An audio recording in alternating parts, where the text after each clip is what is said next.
மத்தேயு எழுதிய நற்செய்தி அதிகாரம் 2 இறை வசனங்கள் 13 முதல் 15 முடிய மற்றும் 19 முதல் 23 முடிய. அவர்கள் திரும்பி சென்ற பின் ஆண்டவருடைய தூதர் யோசேப்புக்கு கனவில் தோன்றி, நீர் எழுந்து குழந்தையையும் அதன் தாயையும் கூட்டிக் கொண்டு எகிப்துக்கு தப்பி ஓடிச் செல்லும். நான் உமக்கு சொல்லும் வரை அங்கேயே இரும்.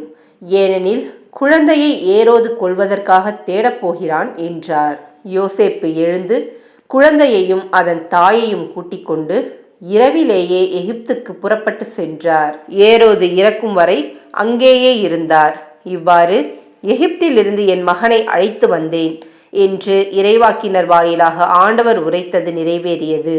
ஏரோது காலமானதும் ஆண்டவருடைய தூதர் எகிப்தில் யோசேப்புக்கு கனவில் தோன்றி, நீர் எழுந்து குழந்தையையும் அதன் தாயையும் கூட்டிக் கொண்டு இஸ்ரேல் நாட்டுக்கு செல்லும்.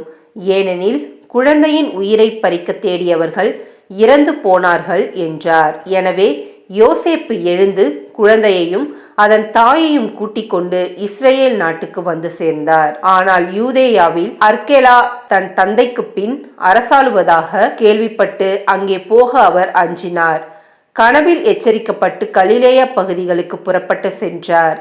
அங்கு அவர் நாசரேத்து எனப்படும் ஊருக்கு சென்று அங்கு குடியிருந்தார். இவ்வாறு நசரேயன் என அழைக்கப்படுவார் என்று இறைவாக்கினர்கள் உரைத்தது நிறைவேறியது. இது கிறிஸ்துவின் நற்செய்தி. கிறிஸ்துவே உமக்கு புகழ்.